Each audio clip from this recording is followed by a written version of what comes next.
A list of the topics and content warnings featured in today's episode can be found in the description below. Sit back and relax, and please enjoy Episode 1, Cabaret. Hello, and welcome to the start of a very grey campaign about colour. I am your GM, Athena, and I'm joined by Cal. Hello. Jenna. Hello. And Cam. Hello. Now, I think let's not waste any time and dive into the world of Canvir. Ash falls from the sky, clumps of grey falling to the earth below. Though, on closer inspection, it seems to actually be snow. A screen flickers with static as we draw back and see a wide expanse of a world that was once a technicolor landscape. We see an expansive grey jungle, islands on a grey sea, a desert of faded grey sand, and a huge mountain range that holds the sun in its grey peaks. From these peaks, we follow the ashy snow tumbling down rocks onto a rumbling train track that carves through a tundra, with a steam engine pulling into a city of lights and circus tops. Tall buildings with striped onion domes, big top tents dominating the northern skyline, huge spotlights shining bright white lights into the sky, and streets filled with dancing, singing, leaping performers. It's as if we've entered a cocktail bar the size of a city. We pan down to the train as it pulls in to the station in the city of Cabaret. The doors open with a slow clockwork thunk, and as steam begins to fade away into the air and people begin to pour out onto the cobbles of the platform, we see a person stepping off of the train. Things bundled in a bag and quickly getting lost in a crowd of very excited-looking tourists. Cal, can you please describe your character? All right. This is Beau Foley. His hat is that of a jester's with a dark central point on his head that leads out to two lighter coloured areas on either side with two black orbs on either end. His hair is fairly light, two horns protruding from his forehead. His sclera are black and his face is covered in clown makeup. His two triangles under his eyes darker than the rest of his face. His nose and cheeks. Sorry, under his eyes are lighter and then his nose and cheeks are darker than the rest of his face. Of ruffled colour. 6 pieces of fabric coming from his ruffled, the thing that jesters wear. 6 pieces of fabric come out with black orbs on the tips, wearing a corset and dark pants compared to the light-coloured midsection. He also fashions a wonderful tail that has no observable gradient about it. However, there is a lighter bit of fur at the tip of the tail and 2 bells attached alongside. Well, we see Buffoli standing in a platform surrounded by people. There are the people that you were on the train with for the long journey from Cromel. The travellers, some of which have come all the way from the grander city of Anthemalopia, some of them from the smaller town of Starosovic on the way down to Cabaret. But here, in this capital of entertainment in Amore, the land of red passion, you now find yourself with all of your belongings bundled up in a bag on your back. The station is not too hard to find your way out of. You are almost swept along by the crowd as a conductor nearby calls for people to get onto the train that you see is soon to pull around and head back the way that it had come. You step out from the station into the streets of Cabaret. The floors here are less cobble and more mosaic. Some, in a lot of places, cracked, but tiles scattered across streets and alleys and roads, where you see the abundance of venues around. This is a city of nightlife in a night that never truly ends. There are bars down every street. There are inns with huge signs outside displaying their discounts. You see burlesque parlors, speakeasies, little cafes and candlelit restaurants. All of them are set up for the big event that, of course, you've come for later in the day. But there's some time to find your way now. Where does Buffoli head for? I think Buffoli would head straight towards where the gala is going to take place. They kind of want to get their bearings of where they need to end up before getting lost in the rest of the city. Okay. You head towards where you've heard the gala will take place. The only description that you have heard is that it is taking place in a place called the Aviary. Let's do our first roll of the campaign. Give me a perception check, please. Oh boy. Oh, boy. Love those. And that's a solid 19. 19. Okay, good. You have a look around Cabaret. It is on this peninsula in the south of Amore. You know, back in the way you came, endless tundra that makes its way all the way up to the Sunset Peaks, more to the north. But looking westwards along the peninsula, off towards where the land seems to reach out towards its neighboring region of Vistaprey, you see something that you can probably clock quite easily would be the Aviary, a towering palace made up of 6 outer towers, each one topped with an onion dome, and a central tower that is wider, in fact wide enough that it would be a whole palace in its own right. That seems to be the Aviary. Nothing else quite reaches the heights that seems to. All right, I'll take a mental note of that then. I suppose let's peruse around the town, see what sort of folk are appearing around here. Cool. You head into town, looking off to the western coast where the Aviary was. You see that Cabaret is a town, a city that was effectively built on the back of a circus big top, and it has very much taken that in its stride. You have come in from the Whirling Silk station, more so in the east side of the city. You see that on the south side, the lights and flickering signs and those sort of spotlights that are outside of sort of clubs and bars and project bright lights into darker skies. You see those tend to be around the center, in a place that you can kind of pick up on from signs and things is called Step Street. However, looking southwards, they seem to fade off into taverns and shops and vendors and things like that on the port side of the city to the south. The north side of the city seems to be where it really gets the most rowdy. There are huge buildings here, some of them with these onion domes, some of them with large pointed circus-like tent tops to them.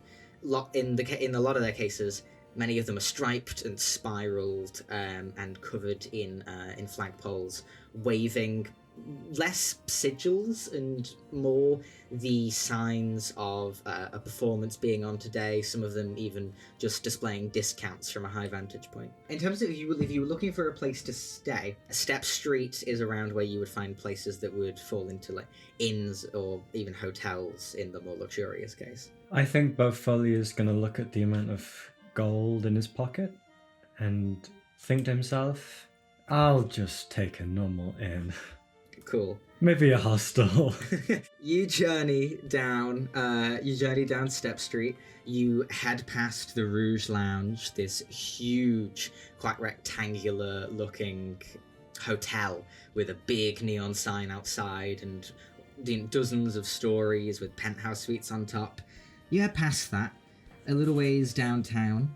You see that there's a couple options. There is an inn that is surrounded by nightlife called A Beat of Rest, and there is somewhere a little more off to the side an inn called That's Curtains. An ironic name for the rest one. I think Buffali will see how many people are around and sort of think, I don't think I'll get a wink of sleep, and I'll go to the curtains. Cool, you head to That's Curtains.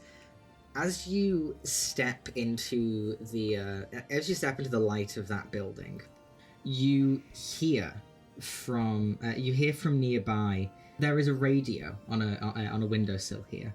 As we sort of pan up to follow the radio and then outside to where somewhere else in Step Street it loudly broadcasts on speakers, continuing to pan up and up into one of the few very tall buildings around here. We hear a voice from the radio loudly speaking to the people of Cabaret. Good afternoon, ladies and gentlemen. Here on the air, I'm your host, Riley Asilnavos, and with me is a very special guest all the way from Arbogren, the green girl of your dreams, member of Prism, Verity. We pan to a lavish lounge with a long cushioned sofa for interviewees, only holding one at the moment. Cam, could you please describe your character? Absolutely. You see a very, despite the cool tones, very bright and cheerful looking girl sporting antlers. You see Verity Evergreen. She is full of life, literal stars in her eyes as she is being interviewed. Just very happy to be here in her little idol fit and all. You see that Riley Asilnavos, this sort of middle-aged woman. She has a sort of dark red hair parted at the middle. Sorry, was once red. I can't believe I was the first fuck up on that. She has this darker hair split in the middle, glasses on the bridge of her nose. She has a mole on the corner of the left side of her chin. She is dressed in something a lot more akin to a suit with sort of high shoulder pads and a very strange tie that looks like it has pieces taken out of it. She leans back in her sort of interviewer's seat, holding a small notepad with a pen in front of her, putting on a big smile as she looks towards you, Verity, and says, So, Verity, thank you for joining us. The people of Cabaret, I'm sure, have missed your presence in recent years.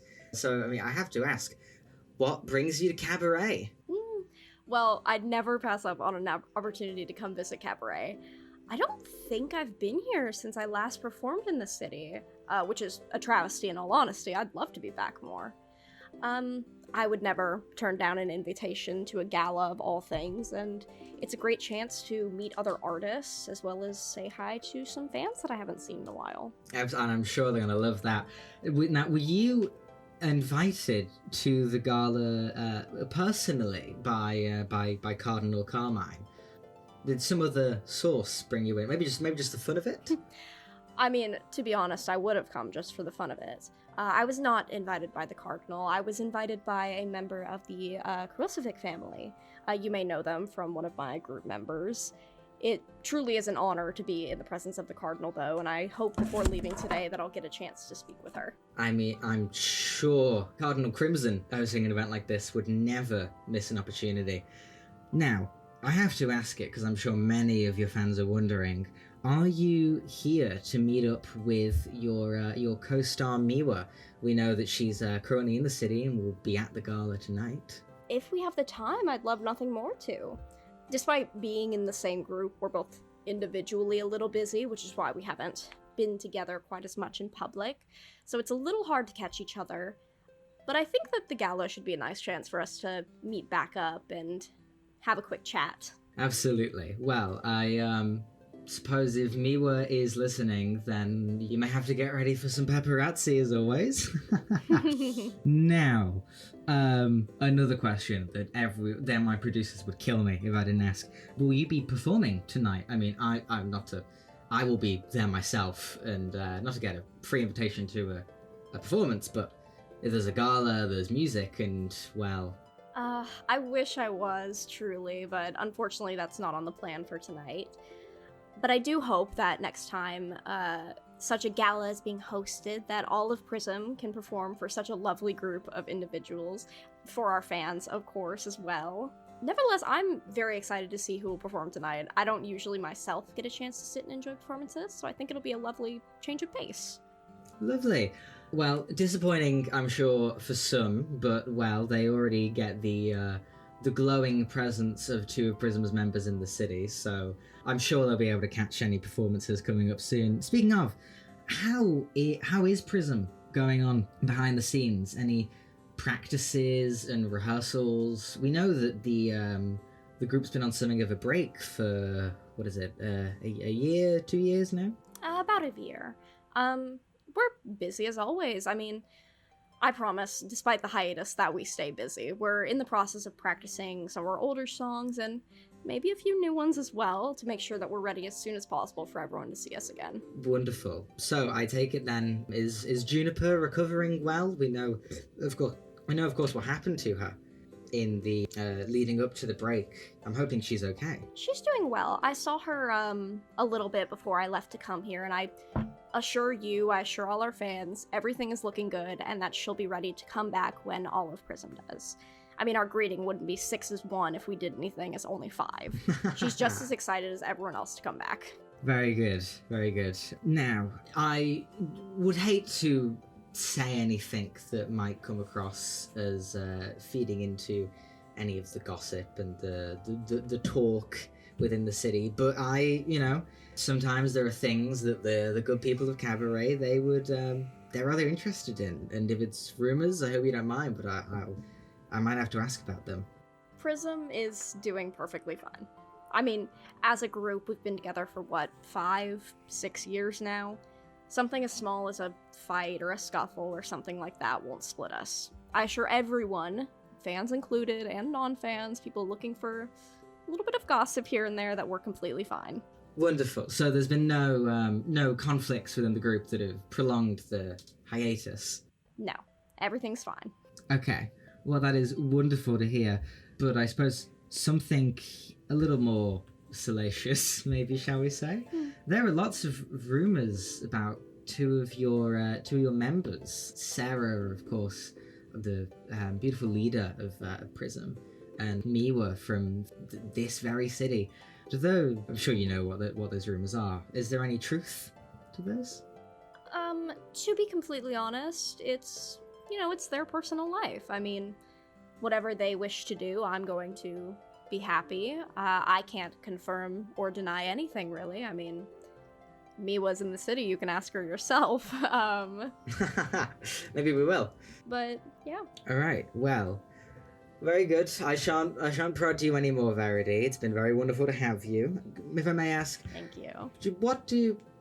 What do Prism fans in Cabaret and the world over have to look forward to within the next year? Well, assuming everything continues to run smoothly, we will have an amazing comeback to share with all of you. I promise that we've been working hard, practicing, and everything is falling into place, that we will be ready to see you guys once again very soon. You see, she smiles, writes something down on her notepad, sort of swivels in her chair a little bit, and goes, "Okay, well, that was Verity Evergreen, everyone. Here in the city, some of you may see her at the gala later tonight, hosted by Cardinal Crimson. I hope to see some of you there myself, but thank you for tuning in." As she speaks, the audio gets a little fainter and more of the radio static interferes with her voice as we pull away from a radio in a very lavish hall. Coming through the halls of the aviary itself, we see silk curtains and rugs with intricate patterns swirling and crossing over each other. A polished dark door standing amidst the luxury of the foyer that a certain someone now finds themselves waiting in. Jenna, could you please describe your character for us? So you see an elvish woman of about above average height with a tattered cloak with zippers scattered around that open up to what can only be described as mouths. You know, mouths made of these zipper teeth. Underneath there is this lighter ribcage-esque ribbon that covers her chest and her her rib area with longer dress pants, and the dress shirt that comes along with it is wearing sleeves that cover her hands. The most notable feature, however, is the swath of black hair that goes all the way down just to above the floor level and writhes and moves on its own behind her, with no influence from any sort of wind or otherwise movement. You stand in this hall, standing before a door that you see eventually opens. You're currently alone, as you were instructed, and as the door opens, you're met by the person who you would come here to see. You see a sort of middling height woman wrapped in a very thick fur coat and a wide brimmed hat. She has dark skin, wrinkles set in across her face. She must be at least in her sort of 70s. You see that she has spectacles on her nose. She's a little bit shorter than you, and sort of looks up at you for a long second before she smiles a little, almost grandmotherly, and nods and goes, "Ah, so I take it that you are Malene?" Yes, I am. Wonderful, absolutely wonderful. Well, she offers a hand out to you. You see, she goes, "I take it that Salem already told you of me, but I'm Professor Merlot. Lovely to meet you." Lovely to meet you too. Do you shake her hand? One of my tendril, a tendril of hair comes around and joins her hand. You see, she stares at it for a second before going, "That is very fascinating indeed. You can move your hair." Mm-hmm. Can't say I've seen that before. Very well. I'm always interested in intriguing individuals such as yourself. Please come inside. And she moves back through the doorway into a sort of darker study area that you see. The walls are lined with bricks. She has a thick, fluffy rug on the ground, a desk on one side, cushion seat next to. The desk itself is covered in papers and small little trinkets and rings. You see that she closes, make sure that once you come in, she closes the door behind you, locks it with about 3 different locks, and then goes, "Well, it is a rather crying shame that Salem couldn't make it here herself, but I am always rather interested in her companions." Why would that be? Oh, well, Salem is a very interesting person in herself, and I find the people that she would like to surround herself with off in Rapax Forest is, well, you must be an interesting bunch. Yeah, I suppose. So, has she given you what I had requested? Yeah, I put my bag on the floor, and more tendrils of hair goes down and picks out a really bloody, I think you said football torso length tooth. Yeah, it is quite big. Places it roughly down on the table. See, she stares at it. You see this huge tooth, cracked. The bottom of it still has some of the old black gunk of whatever gum it would have been connected to. The top of it seems to be almost not quite dripping, but it's almost coagulated halfway through a dripping motion of a dark gelatinous blood. She looks at it for a long moment, moves a bit closer, prods at it with these old hands for a moment, and then knocks on it as if she's knocking on wood. She picks it up and sort of grimaces at how heavy it is before quickly putting it back down again and goes, "Well, I'll have to do some checks, but it doesn't seem like she's skimped out on me. This is a wonderful gift. When you next see Salem, if you see her before I do, which I presume you will, please do give her my thanks." You know what this is? I am... Roll me an insight check. That will be a 17. You look at this woman. She looks at you like she's almost about to say something, because it seems like she's something she's quite interested in. But then she holds herself back and sort of remembers that she is not talking to a room of just her, and sort of pauses and goes, "It is an old artifact, something that I have had quite an interest in for a long while. So I would quite like to have a look at it and see what insights can be gleaned from a thing such as this. I don't imagine Salem told you much of what this actually is." Of course not. She never tells us much of anything. Well, this is a tooth, as I'm sure you can tell. A very, very old tooth. And one that is quite important to something I am studying as of present. So, if you don't mind, it was lovely to make your acquaintance, Malinae. Will I see you later at the gala? Of course you will. Very good, very, very good.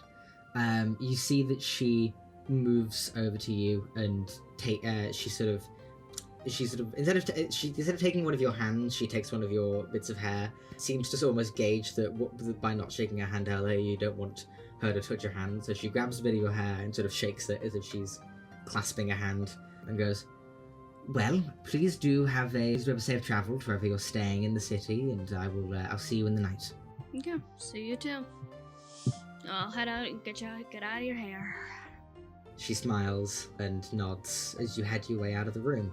Once you're out, the door closes behind you. You hear the locks clicking again as she secures her office. Do you head off from there? Mm-hmm. Cool. You head off to meet back up with your friends. We cut back to the interview lounge pretty much right after the moment that your interviewer, Riley, had yelled the word cut. You see that she spins back around on her chair and goes, "All right, thank you for the interview, Verity. Hope those questions were not too bad." Oh, of course, everything was fine. Lovely. I suppose I'll see you later at the gala. You see that she sort of gets up and goes, "Oh, we had word come in a little bit before. I didn't want to bombard you with it live on air, but as far as we're aware, Miwa is not the only one here tonight. Who else is here? I mean, I'd love to see some more people.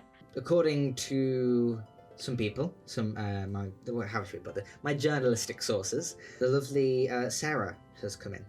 Oh, okay. I haven't seen her in a bit as well, so I suppose that'll be a nice little reunion. Absolutely. Okay. Well, you take care now, Verity. Of course, I hope to see you soon. You see she smiles, and some of the people working for her in the studio open the door and let you leave. Sick. I'm out of there. Cool. You head out of there. You see, standing on the other side of the door, a sort of clipboard in hand and a pen in the other, is your assistant, Emmy, your PA. As the door closes and you start walking, she gets right in stride with you and goes, "Okay, that sounded really good, Verity. I hope you don't mind some of the edits that I made to your answers and everything beforehand. I was a little bit worried with Riley's interviewing style. She might sneak an unknown question in there, but it didn't seem like she did. So that's very good." Thank God. "Yeah, I am very sorry. I did not know that Sarah was here until she just said that. How are you feeling?" When did she even get here? I mean, no, I'm fine. Everything's fine. It's honestly, Miwa's worse than Sarah. But sorry, not worse. Everything's fine. Mhm. We're fine. Of But course. she's an easier person to talk to in that case. Absolutely. Wish I had known earlier that she was going to be here. Yeah.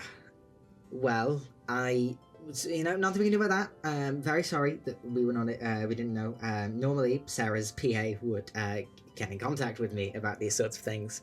I was rather public about the fact that you were coming here, and to be fair, Miwa was as well. But it's fine. There's no performances happening tonight or anything. Just of course, make sure you look your best for the photos and everything. Of course. No more than one glass of wine. Are you sure? Verity, we talked about this on the train.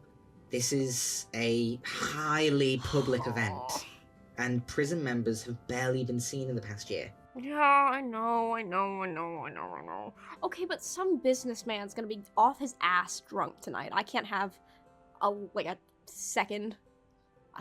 shot or two. You are the girls that people across Canvir look up to.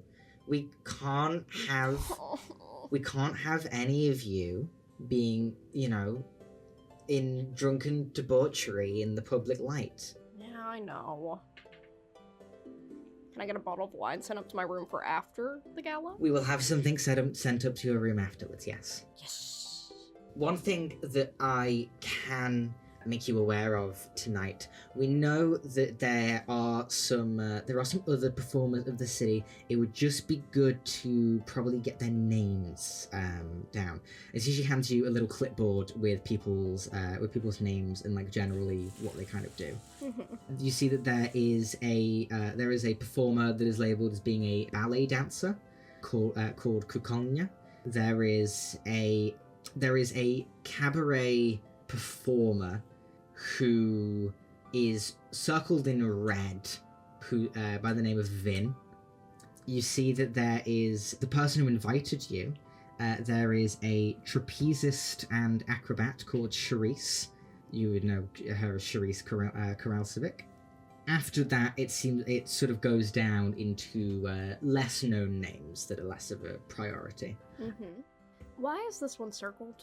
What's the importance here? We are aware that in the past, this performer, Vin, is local to the area, is very popular in Cabaret specifically, and had rather professional disputes with Miwa some years ago. And we also know that they do not, according to some, they are not the biggest fan of Prism, which I know sounds crazy. Incredibly. But it's probably from whatever happened with Miwa years ago. I think it's just a thing to be sensitive of, and if you are going to be with Miwa, and if Vin approaches, just be aware. Right. Okay, that's fine. That's manageable. I probably won't be glued to Miwa's side or anything, so I'm sure at least that hostility will be directed elsewhere. Okay. Wonderful then. Why? Miwa can handle herself. Yes, I'm sure she can. Let's go and get you sorted. You see that she's quickly going over a bunch of different itinerary. So much of it is going in one ear out the other, because she knows that no matter what, she's just going to be brought there, so she doesn't fully need to comprehend it. Yeah, you get brought out of the interviewing studio, and we begin to head towards the innards of Cabaret, the hotel that you'll be staying at and things like that. Instead, we return to That's Curtains, where Foley, the interview that you were hearing on the radio with one Verity Evergreen has ended. You see there are a couple people around here that seem to recognize her. Do you think that Bo would know of Prism? I think with Bo's situation, he's not really too familiar with that sort of genre. He's been more into his reading and theatrics rather than music, sort of art. So he isn't too familiar with Prism's work. Damn. You see that as you're sort of hanging around in the sort of I forgot what it's called now, the foyer, the lobby of this sort of an inn in terms of capacity, but a bit more hotel in terms of its aesthetic around here. You see that you are approached as you are sort of like just waiting to get to the front desk. Someone approaches you with a sort of mop of dark hair, this large tunic that has a sort of like kind of choppy hood that is pulled up over the top of their head. You see a sort of like paler face and cloudy eyes. They're a bit shorter than you. They approach you as you are getting into this inn here. Give a little wave and say, "Hello." Oh, ahoy! I didn't realize that there were so many friendly people here. Who might you be? Oh, Cabaret is full of them. You see, they offer a handout and go, I'm Isa." Oh, well, it's nice to meet you. I'm Berfoli. It's my first time in Cabaret. It's a lot less red than the stories say nowadays. "Yes, my first time here as well. Are you also a traveller from Uptala?" Oh, yes. Ah, I thought so. I spotted you on the train. You see that they don't say it out loud, but you can kind of tell by the way that they're looking at your face. It's probably from the facial markings. What? That's crazy. Oh, well, I hardly think that my appearance would give it away, but when not in this grey state, I do have some quite vibrant yellow skin, so I hardly think it used to not be too much of an accomplishment to spot me, but yes, what did you need something? I am happy to help with anything you need. Honestly, I'd spotted you on the train, and I thought that maybe it'd be good to just approach and say hello to people before the gala later today. I'm just a traveller, not in here long, shall we say? Ah, I see. Just passing through? You could say that, yeah. But a gala of famous faces in a famous city in the midst of a global crisis. I mean, who wouldn't want to come by and see whatever mysteries unfold? I mean, hopefully they'll find a way to sort of start the reversal of this whole monochromatic conundrum we find ourselves in. If anyone can manage to do that, I will be mightily impressed. I mean, but I suppose this is one of the first, I suppose you could say, international things. Although it is mainly, as far as I'm aware, just to party and drink. It'd be a fun time nonetheless. Are you from Lemonal, or are you from somewhere else in Uptala? Oh, well, that's certainly an interesting question. Let me open my Google Doc. No, I'm from Kreml. Oh. It's a smaller town. Yeah, rural. Mm. You're not used to the big cities? Not really. It's a little overwhelming right now, but I'm sure I'll find my place, fit right in. I see. I mean, it is an amazing place. I've only been here for a little bit, and I've already been invited in for free drinks, then dragged off in another place to do karaoke, and I've got a ticket to a circus tomorrow night already. There's a lot to do. Yes, I'm sure they're just as excited as everyone else that there's a big event going on. You see that they sort of look down for a second, their sort of long sleeves covering the majority of their hands before they look up and very abruptly look at you and go, "Do you like books?" I'm quite a big fan of books, yes. Okay, wonderful. I'll admit, Cabaret is a place of the arts, and I was hoping to get some other anyone interested in similar things to me, and I suppose I've gotten lucky. Have you been to the library here yet?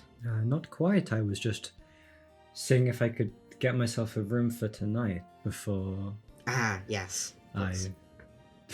Before I forget and it's too late, and I end up wandering around too late. That is entirely fair. I can imagine myself getting lost there, but there is I've been looking at a lot of places. So they think for a second, They sort of look over your person and then they go, "Have you heard about prose?" I'm quite a fan of like a person or like the literary style.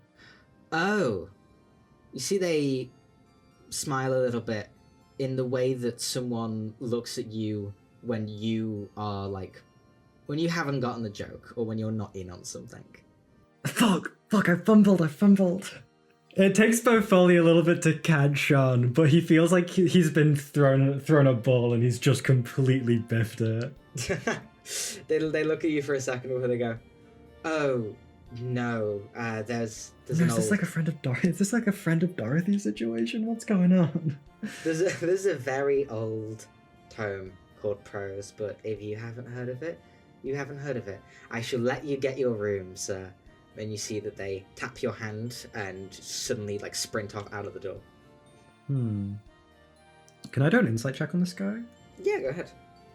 Does he happen mostly about his whole deal, but I would also like to add, is he familiar with a similar style of writing as I currently possess in my person? Go ahead and roll me an insight check. It's going to be a 22. Oh.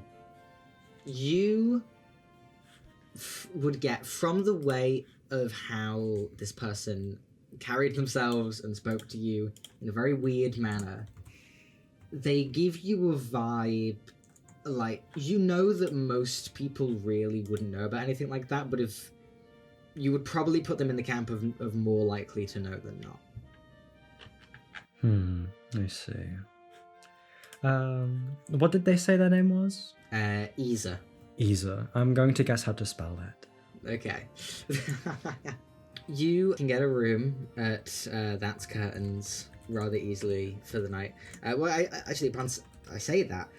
When you get up to the front desk with your bank of gold coins, you see the clerk behind it looks at you and goes, "Oh, sorry, I'll have to get those exchanged." Like he's already started like taking them out of his little bindle. Exchanged. You're in Amore now. We don't accept gold. Like he does the thing where like you run your tongue along your teeth. Fuck. Where's the nearest place I can do that? Bank? You see that they look at you for a long second. Give me a persuasion check. Oh God, I'm doing all the checks. I'm leaving none for anyone else. Yeah, like fuck, save some for the rest of us. You're like the check man. no. You're the check man. You're the check man. You must make all the checks. Don't worry, guys. I'll make all of the checks for everyone. Look, someone had to take it. It's gotta be you, Callum. Sorry. Fuck. That's gonna be a 15. You see they look at you, sort of a long pause. I think it'd be best for you to, there isn't necessarily a bank. I could exchange, if you would like. Yeah, would that be okay?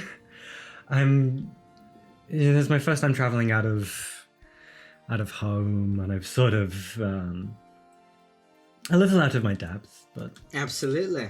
All right. Well, see that they sort of open a drawer, and they go, "All right, it'll be 7 gold for a poppy, please." 7 for a poppy? Is that the exchange rate? That feels Yeah, that's the exchange rate. that's that's a lot. All right. How many poppies is it for a room? Is it just 1 poppy for a room? That'd be nice. You see that they shake their head and go, "It's 1 rose a night here." And how much is a rose? 10 poppies. You haven't been here before, have you? Oh, fuck. Oh, that's like 70. Bo's Is that finding out 70 about capitalism. gold? Firsthand learned about capitalism. If you'd like, you can go and try to exchange it somewhere else, but Oh, that's like double my cash. My net worth's so low. I've not been hustling. Of course, I will try my luck elsewhere, and hopefully If we cross paths again, I will be in a more fortunate banking situation. You see that midway through your speaking, as you're looking through your gold, what's your passive perception? My passive perception would be... That would just be my perception, plus... 10 10 plus your my perception. 14. God, how many years have I played this fucking video game? You notice as you look through your bag of gold, there is a smaller baggie that has suddenly appeared next to it. When you look inside, you see that there are 5 metallic lacquer roses. Do I definitely... I'm gonna look at the guy behind the desk. This guy definitely didn't give me these, right? Oh no, this guy definitely didn't give you these. Like, I immediately look to the door. I'll be back maybe once I'm in a better financial situation. I think Alright, very well. this Isa guy left some cash around. I think I'll better return his belongings. I'll start trying to find my way to a library. Okay, great. You head out from that curtains and try to find your way to a library. We cut to the Rouge Lounge as climbing a truly ungodly amount of stairs. Mal, you finally get to where your penthouse suite is. Was this necessary? You see a sort of ornately carved wooden door is set into a wall in this hallway. There are more staircases that head up to more rooms that are higher up than your penthouse. But from behind this door, you can already hear someone speaking rather loudly. I'm just gonna gingerly open the door, look around. Who's in immediate vicinity of the door? Cool. You push it open. You see that it sort of opens into a little like kitchen. There is a counter with sort of like a kitchen island and some seats next to it. You see Namari sits there. You see that she's currently like peering down at a fruit bowl. These big, like, would you call them minotaur horns, right? Yeah. Yeah.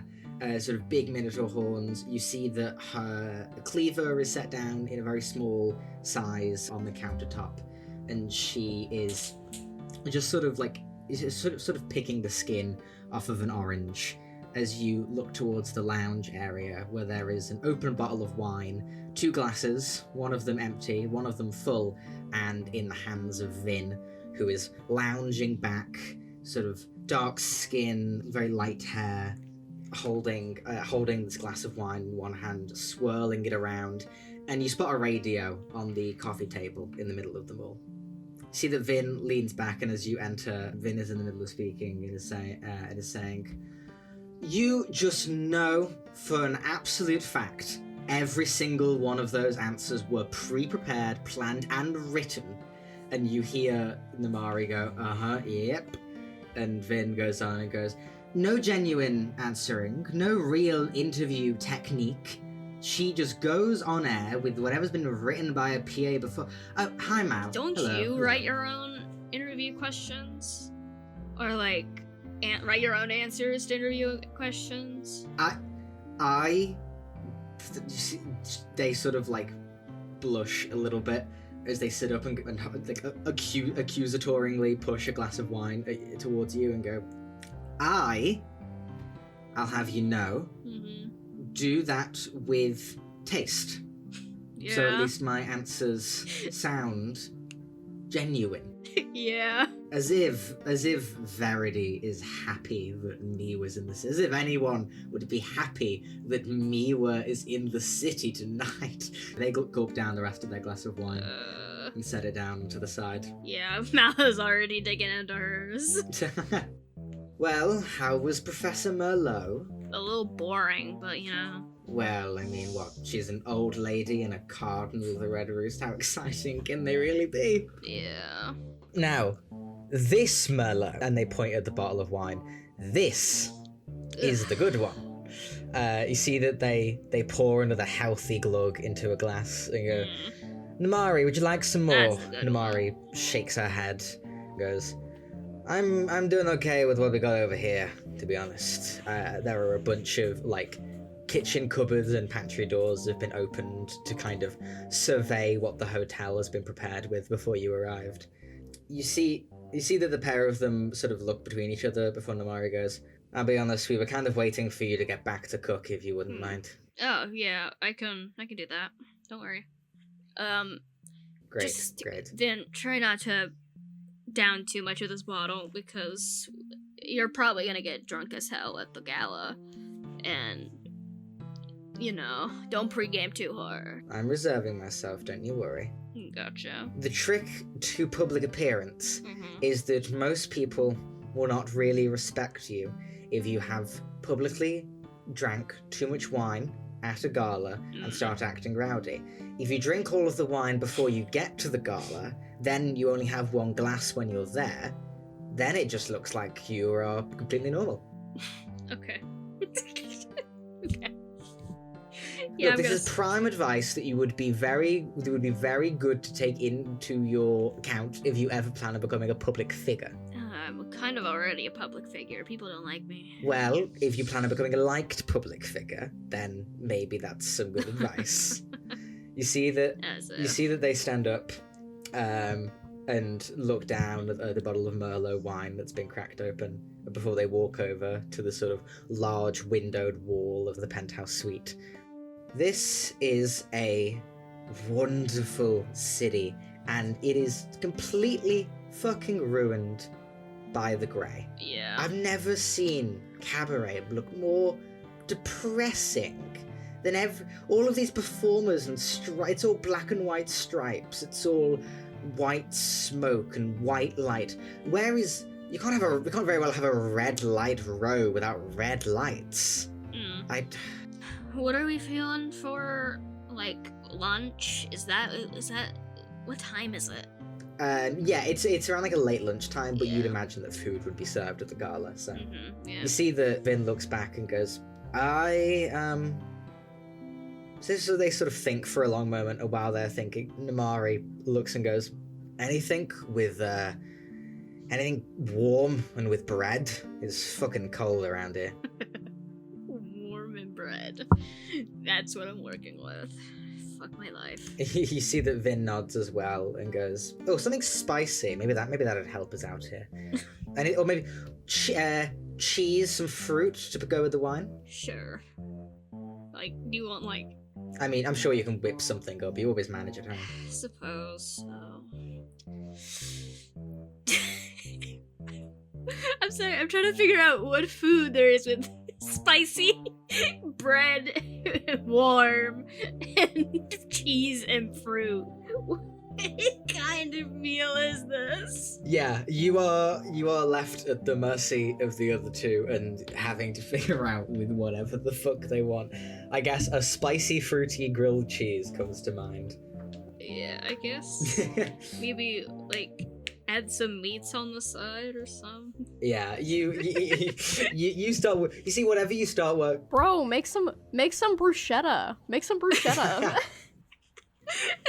You see that whatever you start working away on, Namari sort of nods approvingly while picking at the fruit bowl. You see Vin keeps staring out at the city, and sort of a small while passes before they say, I really don't see what the fucking point of gathering a bunch of showbiz and political people together is in the midst of this. Morale. Oh, morale. If people want better morale, then they can go listen to one of Prism's happy-go-lucky pop everything's nice and cute songs. Maybe you could do something to liven it up. Oh, don't you worry. I have been thinking about what sort of performance I can throw. We had on the whole train ride over here, I had to imagine something, because if Mee was here, she's going to try to do something to take spotlight onto her. And if Verity's here with her, then I am outnumbered. So, things must be done. But, fret not. The gala is a large event. People will be here for a long time. I'm I'm sure whatever happens will be good for us. I mean, do you want me to, like, take one of them out of the equation or something so it's a fair fight? No. Mal, no. Okay? Attempted murder? Like, what the fuck? That sounded like a threat. No. Let's not be too eager in something like that now. I mean, like, Maybe one day, if they release some song that is truly an abomination for humanity. But for now, okay. Sounds we'll good. leave them be. We sort of pan up from the penthouse windows to a penthouse suite a couple floors above that, which is booked by Verity. Speak of the devil, why don't you? Also in the Rouge Lounge, like huge sofa, a massive tray of wines and fruits and breads and dips from across mostly Amoran cuisine, you'd say. You see that Emmy is sat on a sort of armchair across from the couch from you, saying, "Okay, so what we should probably do is head over to Red's Flight." And then down to the Pomegranate Promenade. Any pictures that the people in the streets will want, they should be able to take if they're not coming to the gala. Of course, I will be on the lookout for anything I can pick up about Sarah or Miwa anywhere. But I think we're not gonna have you out for too long before the gala. We'll get everything ready, and she just keeps going on and on about your day. Dude, Verity's... the thing that Vin was saying earlier, it's like before a gala, you down a thing of wine and then drink like a shot while you're there. She's really thinking about that. Like, it's just completely separate. Like, she's thinking about that, being like, damn, I could do it. I think she just kind of like... Is there like a need to be out and about before the gala? I mean, can I just like chill here for a couple hours and then we show up? I mean... if you would like to, people are likely expecting you at least to visit Red's Flight. Oh, yeah, fucking Red's Flight. Okay, we can go there. You see that she nods and goes, "Okay, wonderful. Well, let's get you changed into another outfit before we head out, of course, and we can head down." Alright, sounds good to me. She's eyeing that wine, like she's waiting for Emmy to step away. You see that Emmy...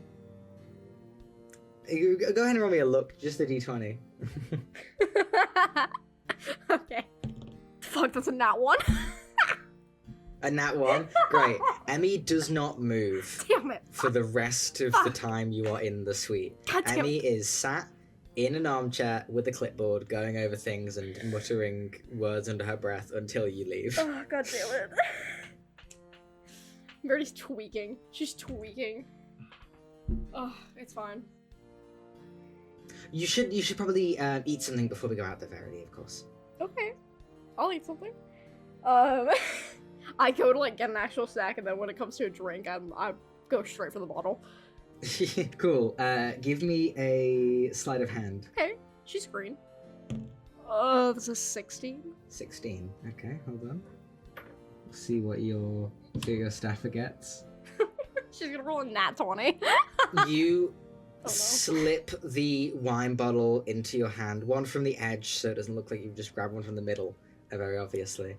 You see that Emmy doesn't look up and stays focused on her clipboard. Fuck.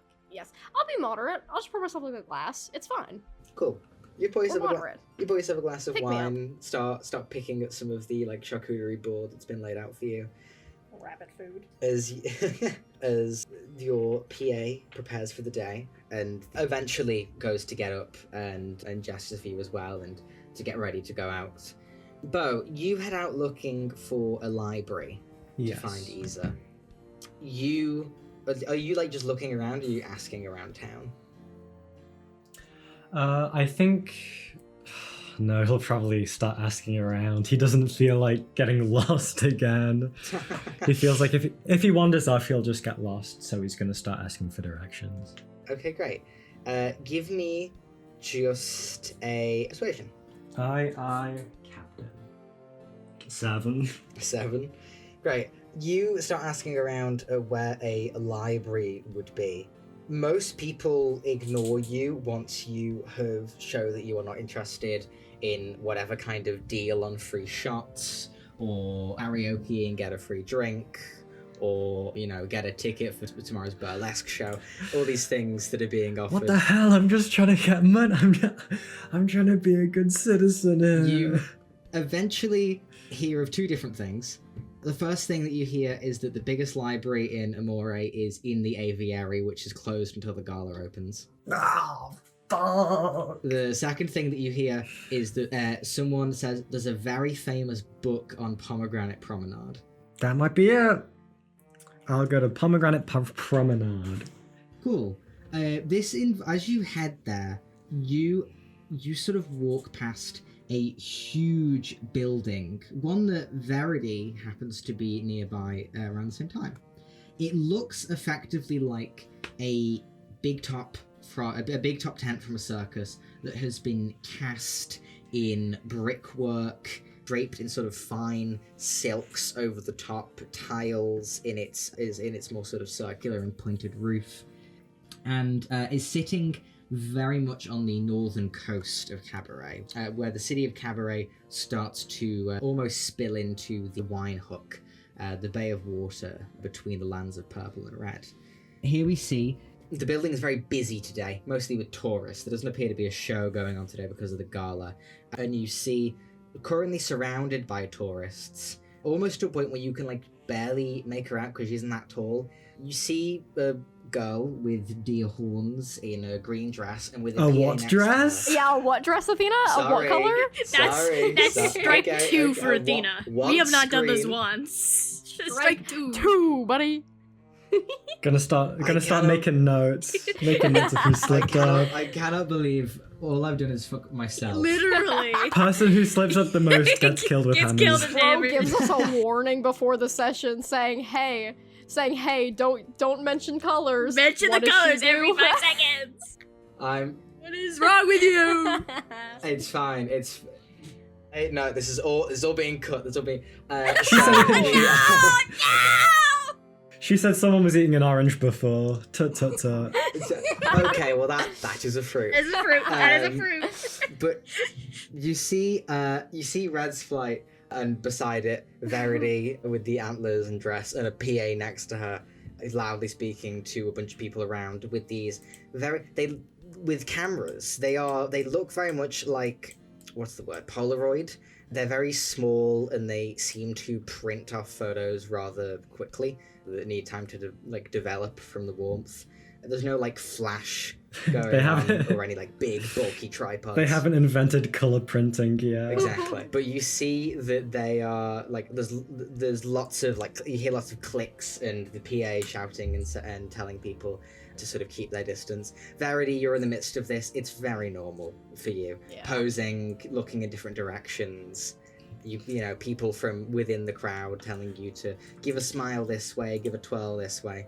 You head past this, Beau, to the Pomegranate Promenade, which is a literal promenade on the coast, just beneath, going down the steps to almost the beaches next to Red's flight, where you see long piers extend out into the water. On the mainland part of this, on the sort of cobbles and rock faces here, there is effectively a sort of walk of fame with not stars on the floor, but large, very detailed carnation designs. Each of them seems to put you in a perfect standing spot to look towards the stone wall on the south side, on the opposite side of the water, and see a series of artworks. You see the first artwork that you pass by is labelled Fields of Yesteryear, and it says that it was painted by Poppy, the first essence. A painting that shows an expanse of tundra that stretches on and on, covered in bloody corpses. You see that on the little plaque that says who it is by. It makes note that this was the work produced by the first essence hundreds of years ago. And as you keep walking, you walk past the flying silks crafted and used by another essence of red, the Lady Rose Kirilcevic. A large, gold inlaid, the metal, calliope organ named Laughter that was once played by an essence before you come across a book. There is a book behind a sort of glass wall that has a plaque underneath calling it After the Dragon, written by Callie Blair, the fourth Essence of Red. You see that the small detail that you are told of this is that it was a small novel aimed at a sort of teenage audience, telling the fictional tale of a boy questing to kill a dragon and finding more adventure in the hordes of the dragon after defeating the beast. I wonder if that's still in publication anywhere. That sounds like quite an interesting tale. I wonder what makes it so special to be hidden behind glass. And also, it isn't the book that I'm fucking looking for. I suppose Isa will have to wait to get this coin back. Give me a perception check as you're around here. Perception? I'm just as good as that as the last time I rolled it. Oh, never mind, I rolled a 9.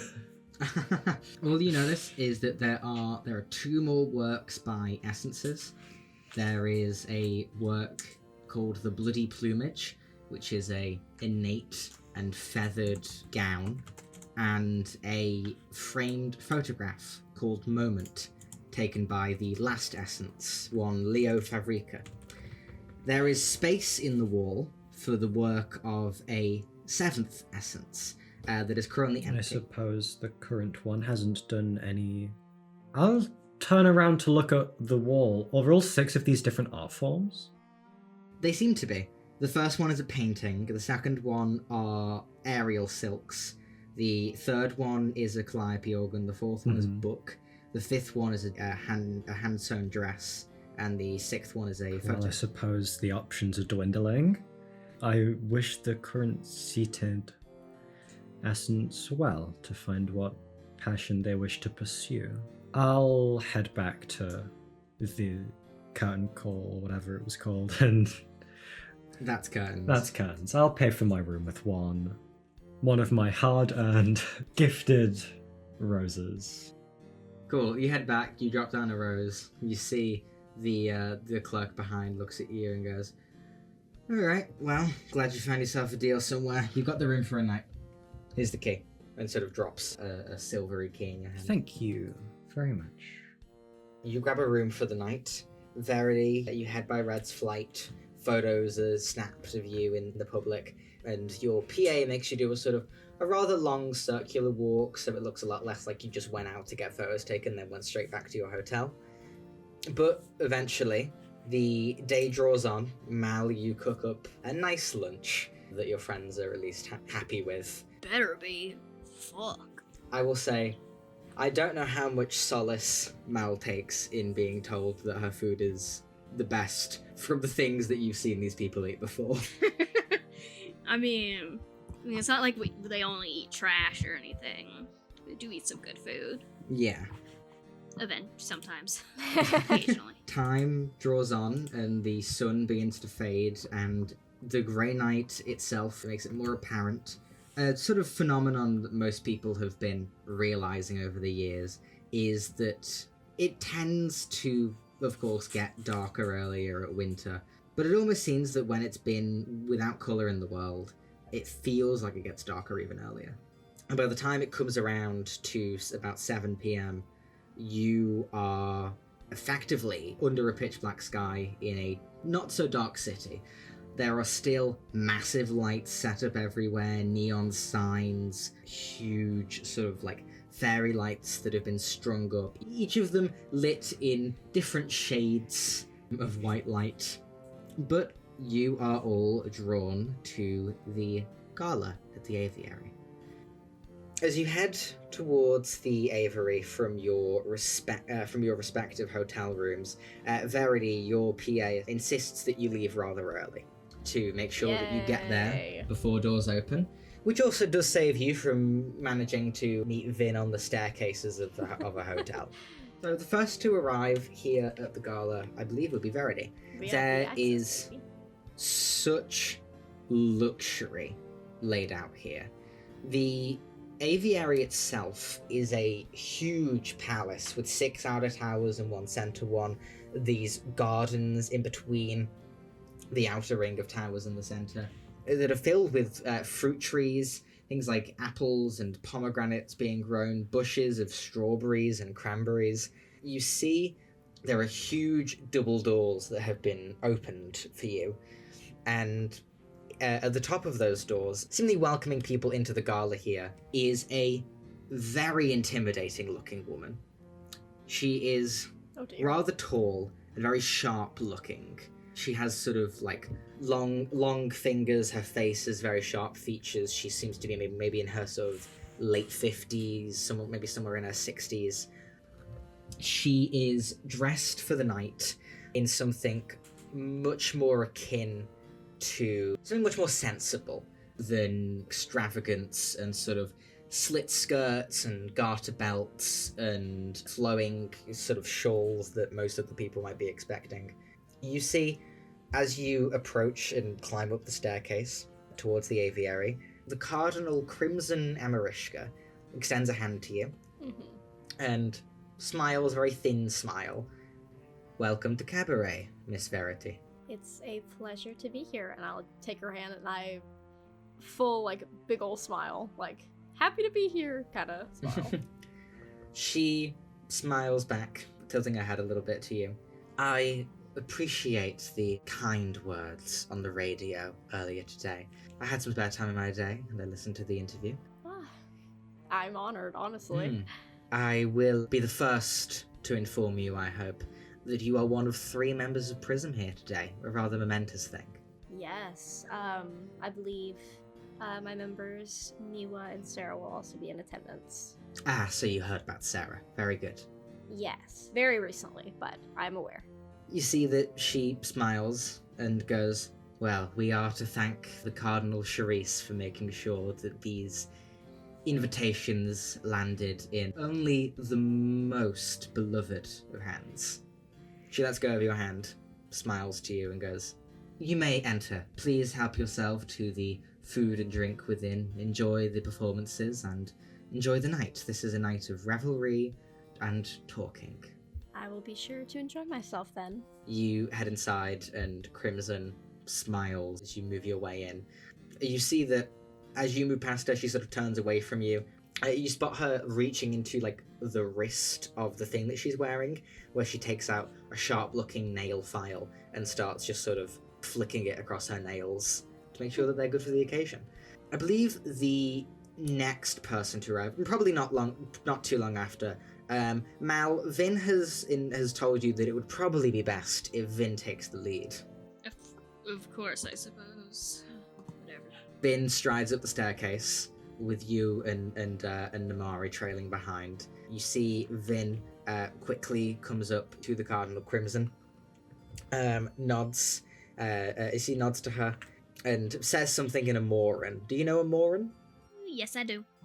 Cool. You overhear Vin sort of taking one of Cardinal Crimson's hands and saying, "Between you and me, I promise not to cause any such brawl at this."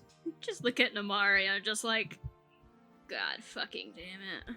You see the Cardinal Crimson smiles at them, and then to the rest of you as you walk up. You see that she just lets you in without too much questions or hassle, but does look at you for a moment, Mal, and goes, "Melanie, you are visiting us on behalf of the Cardinal Salem, correct?" Yep, of course. Very good. I presume that you have seen my colleague, the Cardinal Professor Merlot. Mm-hmm. Yep. You see that she nods and goes, "That'll be all then. Please enjoy the night." Mm-hmm. You too. And looks back out into the darkness. You see that upon entering this place, there appears to be a main hall for celebration. There is a central stone plinth acting as some kind of stage in this place, covered in carvings of flowers and feathers all around. There is a colossal chandelier with about 8 layers of lights extending from the ceiling, made of some sort of crystal that is glimmering lights and reflecting them across the room. Torches in sconces in other sort of alcoves across the wall. Large banquet tables where you see a truly unholy amount of food is laid out. You see multiple full hog roasts, loaves of bread baked fresh from the oven. You see sizzling platters of pork and beef next to dips made of honey and spices and chutneys made of fruits. Charcuterie boards with sliced berries, thinner sliced meats, and thick chunks of different types of cheeses, some of them veined with parts that were once blue. The food here is, of course, adorned by a selection of at least 50 different bottles of wine. You see glasses are laid out there, and there is a bar on the other side of the room, some sort of flair bartender for the night, dressed in a sort of corset vest with like an unbuttoned shirt and split-dyed hair. One side seems to be very predominantly black, the other side you would presume was once red, but you can't quite tell. With sort of tattoos on one arm, is rapidly shaking up a drink right now for someone. There are stairs that head off to another area, and pathways that lead to the gardens outside that would, of course, eventually lead off to the other 6 towers of the place. But this grand place for a gala, funnily enough, is, of course, also your boss's place of work, Mal, that you have now entered. Yeah. I'm going to the food. Yeah, you head over to the food. Namari does the same. Vin heads over to the wine. You see, Vin, of course, had pre-gamed enough. Of course. So Vin goes and gets their one glass that will last them the next 4 hours. You see that Verity, rather quickly upon entering, I will say, of course, your PA did not come. PAs do not come into the broader limelight in events like this. So you are technically here on your own right now. I am. But Emmy did only leave you pretty much on the steps. Yeah. As you're looking around the room, you very quickly do spot Miwa. Verity does a 180. Verity straight Cool. up other direction. Great. You do a full 180 away from Miwa. Give me a either deception or stealth check. Oh fuck. They're both bad. Does this mean I can roll perception? If you're looking for Verity, Nat you can roll 20. your perception. Oh, nat 20. Never mind. Okay. Never mind. I'm good. Stay away from me. Stay away. You spot Miwa. She's lounging against a wall. She currently has a single glass of wine in one hand and the remnants of a strawberry in the other. She seems to be surveying the room looking for people. You spot her, you do a full 180 around, and suddenly there are a couple of people that are blocking the view between you and her, and luckily blocking your horns. Verity's in a moment where she's like, I'm not ready to see this person yet. That's a later problem. Problem Absolutely. for futurity, if you will. Yeah, you see that as you turn around to do a full 180 from Biwa, the person who invited you here approaches you. You see the Cardinal Charisse Kirilsevic approaches where you are, I presume, just kind of awkwardly standing. A little, yeah. Like, I have Right. yet to, like, grab a drink or anything, and I've just spotted Miwa, so I'm just kind of, like, stood there, trying to figure out what my next move is. You see sort of completely emulating trapezist roots that she is from. Charisse comes over to you. She has a sort of bob of lighter hair, skin the same darker shade that Miwa's is. You see that she's dressed in stripes that make her stand out extremely obviously in the crowd that she now finds herself in. She strides over towards you, Verity, with a big smile on her face, and goes, Verity, it is amazing to see you here. Cardinal Charisse, I couldn't pass up after your invitation. I was honestly worried that we wouldn't get even half of the prism invitations that I sent out, but you have made the journey from Arbogren. How is Anthemalopia in these awful grey days? Oh, honestly, I mean, doing its best, as everyone else is. Lovely. Well, as you can see, Cabaret is doing rather fine. I honestly, between you and me, I thought we'd probably get Miwa. She's in my family. But you and Sarah, you were long shots. But here you are. I mean, you know, as I said, I'm never one to pass up a gala or anything. Sarah, I honestly didn't expect Sarah to be here either. I mean, my best guess is maybe Miwa convinced her to come along or something of the sort. Yeah, well, if you believe the rumors, then you got your answer. I don't play into rumors very often. No, I listened to your interview earlier. I've got to say, very good job at that. You. Made for the media. It's my job. Absolutely. Isn't it all of ours? Now, have you tried any of the food or wines yet? I have yet. There are so many to enjoy. Please, do come over, If you'd like, I can head over to Miwa with you. I understand you haven't seen each other in a while. Oh, I mean, we'll make our way over to each other eventually, you know. Of course. Well, why don't we get completely stuck in then? There's a little bit of time before the audience, shall we say, shows up. Let's enjoy ourselves. Let's. You see that we cut to outside of the venue. Bo, you are in quite far in the front, but you're in quite a long line in the cold outside of the gala. There are bouncers in both a literal sense, but also because the law enforcers of Cabaret are called bouncers, set up around the doors to the aviary and around the line to make sure that everyone's staying in order.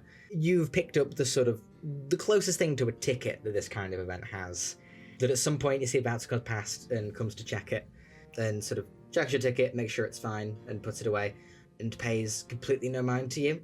You do note that there is a faster track to get into the event if you pay some more roses, if you wanted to do that.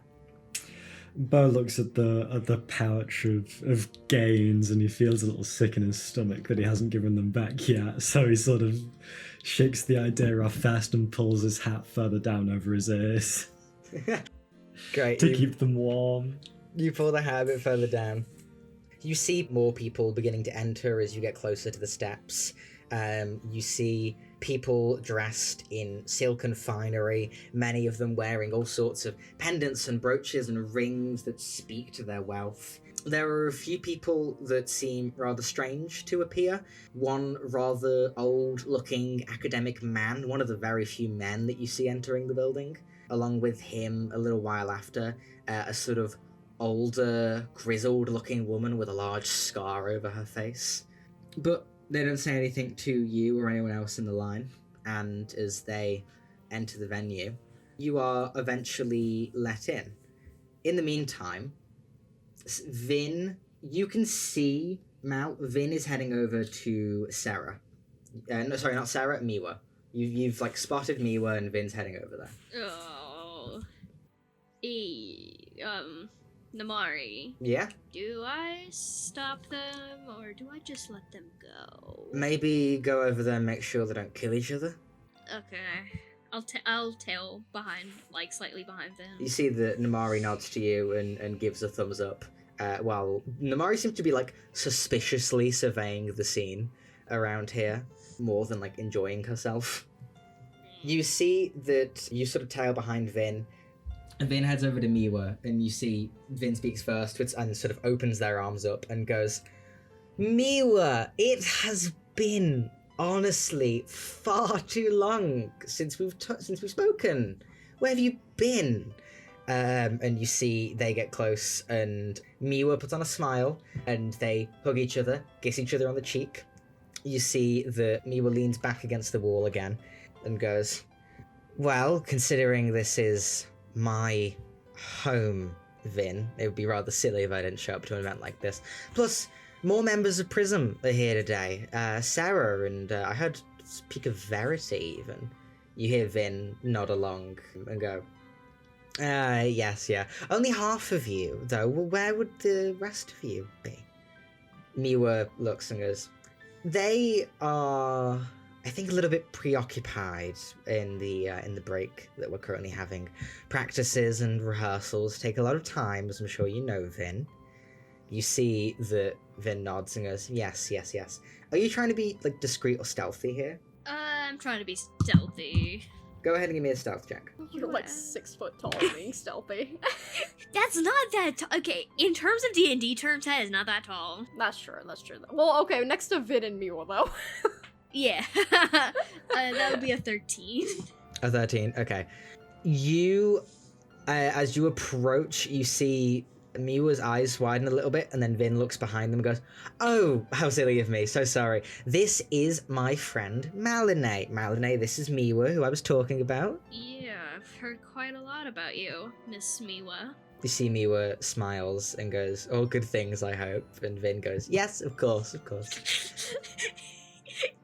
She smiles such a strange smile. You see Miwa looks and goes, "Well, I honestly didn't know if you show up to the event, Vin, with all the time you spend off in Starosovic." You see the Vin goes, "I will always make time for Cabaret. Let's not be silly about that. I can say the same thing with you in Anthemalopia." You see that Miwa shrugs and goes, "I haven't been to Anthemalopia in a bit. You can ask Verity about that there if you see her here. You're on the lookout for Verity? You haven't spotted her yet." You see Vin shakes their head and goes, "No, I haven't spotted the little green doll either, but maybe in due time." You see a beat later, a sort of wearing a long dress with sort of fashioned wings on the back. Sarah rounds a sort of corner, seemingly from the garden, taps a hand on Miwa's shoulder and goes, "Ah, Miwa, there you are. I was looking for you." You see Miwa turns her head and goes, "Oh, sorry, I was just having a chat with my friend Vin." You see Sarah doesn't smile and just sort of turns her head to look at you and Vin and goes, "I see, your friend Vin, of course." You see Sarah whispers something to Miwa. Give me a perception check. That will be I think a 16? Sorry, nope, a 14. Sorry, I lied. 14 is still fine for this. You see that Vin doesn't seem to quite clock it, but you can hear Sarah whisper to Miwa and say, "Where is Verity?" Miwa shrugs in response and doesn't say anything. Before you see Sarah smiles, taps Miwa on the shoulder and goes, "Well, I suppose I'll leave you to your lovely conversation," and sort of glides off into the crowd. You see that Vin smiles after her and looks back to Miwa and says, "So, I've been hearing a lot about you two. Is there any sort of..." And you see Miwa looks and goes, Sorry, I've just seen someone who we need to go talk to. Carmine!" And you see Miwa quickly leaves the conversation and goes over to a sort of woman in her 30s, long hair with a sort of front flick shaped like fire. She wears a big ribboned and flowered top hat and is dressed very much in sort of like a ringleader fashion, a long slit skirt over one thigh. You see the Vin turns to you and then back over to Miwa and goes, "Well, she avoided that question. The bitch." Just leave them alone. You don't have to babysit me. I'm not gonna claw someone's eyes out. Is that a promise? Yes, you heard me promise to Crimson on the way in, I assume. I can't very well ruin her event. Just try to keep it under wraps, okay? You see that Vin nods. We pull back towards a sort of entrance to this hall. Bo, you are finally led inside. Where do you sort of gravitate to? Bo's not used to this many people in one place. Kremel's kind of like a small, townish area that doesn't see much foot traffic.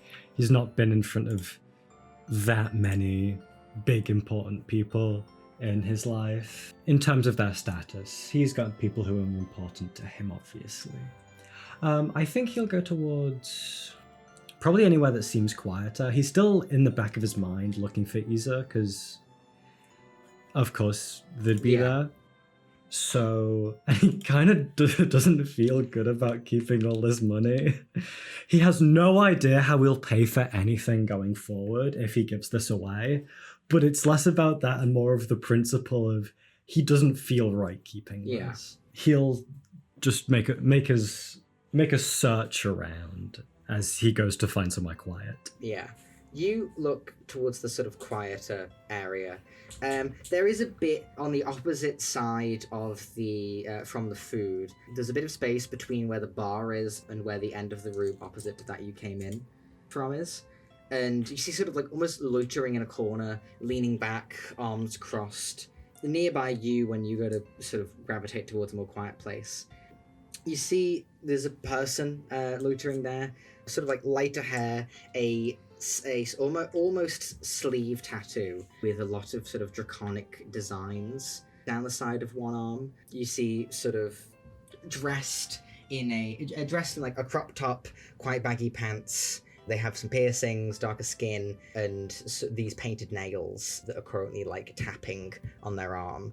You see that as you come over, they sort of glance at you for a second before they tilt their head and go, I have never seen someone who I don't know dress up so much for an event like this. No, this is just what I typically go around in. Sorry to give you the wrong impression. I'm no one special. Oh, well, I mean, that's not too bad of a thing. You see that they scan across the room. Give me an insight check. Yes, boss. You got it, boss. That's going to be a 15. Their eyes linger a lot on someone who seems to be quite in the center of the room. There is a girl dressed in silks, very long hair, isn't currently like dancing or performing or anything, but is sort of being talked to by a lot of people, is drinking and laughing and smiling and giggling. It seems to be quite like a bubbly girl. What was your insight check? 15. Can't quite clock why the person next to you keeps staring at her, but you see that they sort of have got their eyes on her and are just sort of watching from a distance right now. Is she someone special? They glance at you and then towards the crowd again and go, I mean, in a way. You see, they offer a hand and go, hi, I should introduce myself properly. I'm forgetting everything that I've been raised with. My name's Az.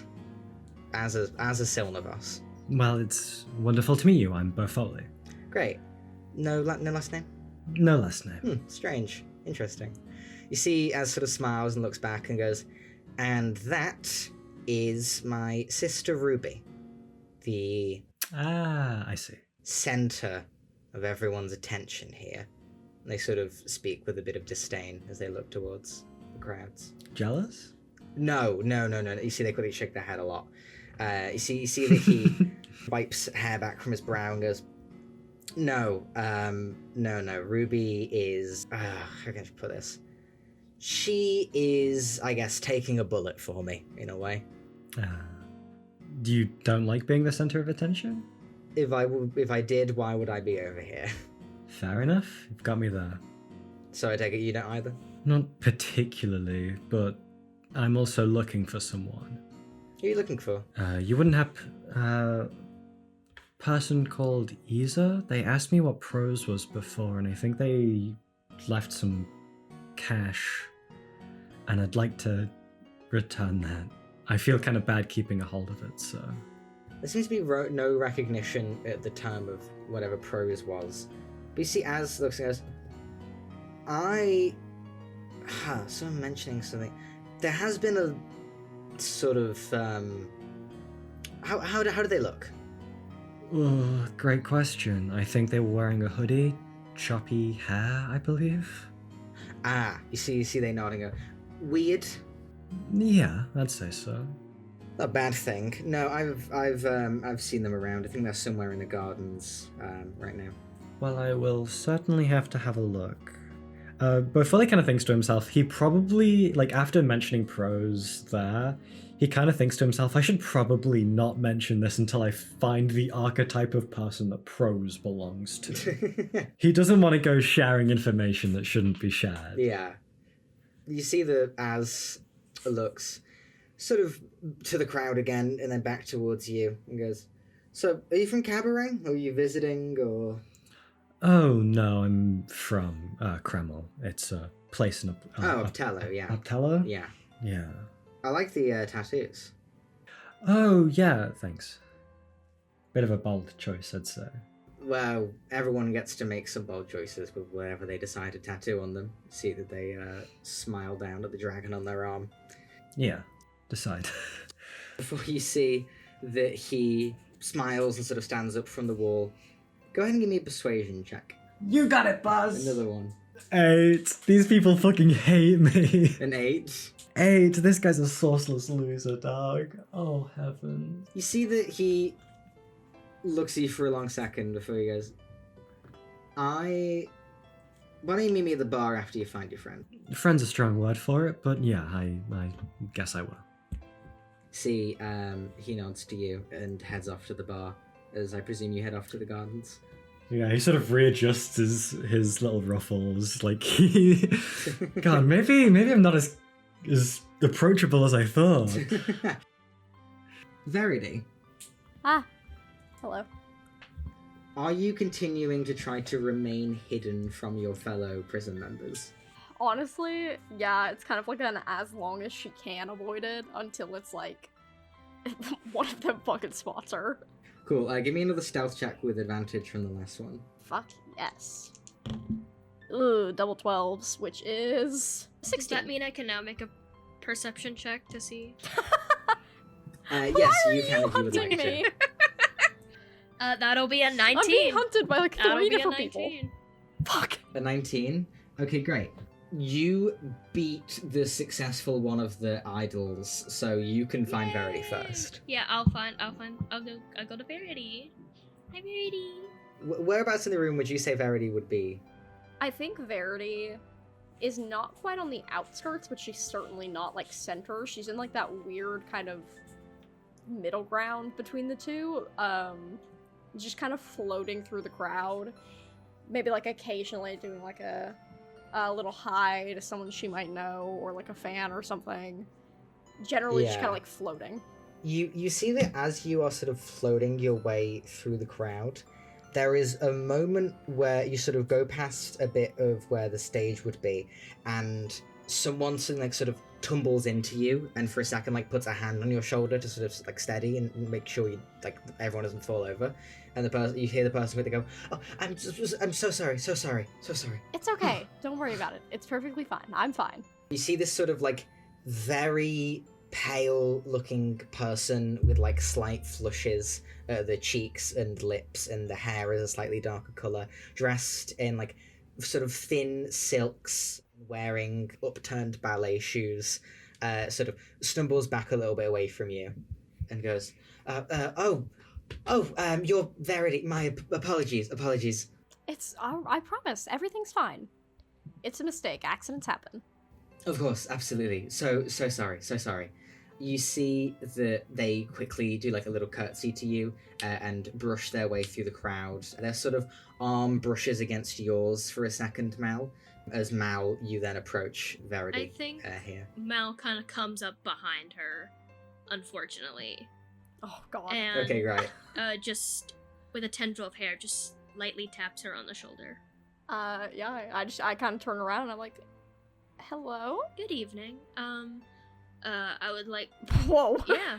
Sorry, that was my bad. Actually, good evening. One of your band members is looking for you, Sarah or Miwa, I suppose. But before you do that, a tendril of hair goes back into her little bag and pulls out the picture from the train. And with a little pen. Oh, yeah, little pen. Verity, you see a copy of one of your photo shoots. Could I Are you- have your autograph? Of course. I always love giving an autograph to a fan. I think for a moment Verity like pats around her body looking for a pen and pulls one out of God knows where. Just a little signature. Great, you do a little signature on the photo shoot. Mal, you get an Mal autograph. looks please. Please, cat. Anyways, Cat who got the cream. I would just like to tell you that it worked because I was over there talking to Miwa. Well, not talking to her directly, but Right. yeah, they're looking Yeah, for you. right. I thought I'd let you know. Well, thank you for letting me know. I'll have to go ahead and track them down. Yeah. What's your name? You can just call me Mal. Mal. Mm-hmm. Very nice to meet you. Very nice to meet you too, Verity. And she's gonna walk away. Great. I think that Verity realizes very briefly that she's been stopped for too long and kind of does like a little look around. You do a look around, and as you spin around, Sarah and Miwa both step into view. And you see they both smile. Dear cotton headlights. You see they both smile. You see Sarah speaks first and goes, Verity, there you are. We've been looking all over for you. Yeah, I heard. So that was Fan just letting me know that you guys were on the lookout. You need something. You see they are sort of staring at you for that long moment, waiting to see anything you'll say, and then you say that. You see that Miwa goes, well, there's 3 out of 6 prism here. This is a great thing, Verity. Mm-hmm. What brought you to the gala? Not 6 out of 6, but invite. Charisse? Is that not what brought us all? Uh-huh. Yeah, that would make sense. You see Miwa smile, sort of pats you on the arms, and they sort of like guide you back, like out of the main crowd over towards like the food area. Fuck. Very sweating bullets. You see that once you get over there, they sort of like rest up against a wall again, and you see Miwa puts a hand on your shoulder and goes, Verity, I really appreciate you not commenting on one of the questions you were asked earlier today. About you two?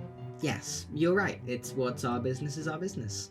Cool. So, like, as your group member, now, I mean, yeah, it's your business, but like, as your group member and someone who's known you for many years now, can I get a confirmation or not? Because I don't fucking know what's going on with you two. They glance at each other, and then you see Sarah goes... You're fucking... Sarah looks and goes, excuse me? Sorry. I'm sorry. I apologize. Verity. I'm sorry. I'll be honest. We've been mainly reading our contracts a lot. In whatever way we can. I don't know if you've done the same. Why would I be doing that? I mean... Not to presume, but you've been a member of Prism for, 6 years, and you've never wanted to... Well, yeah, I've read over my contract, but like, why? I meant more so you never specifically never wanted to date anyone.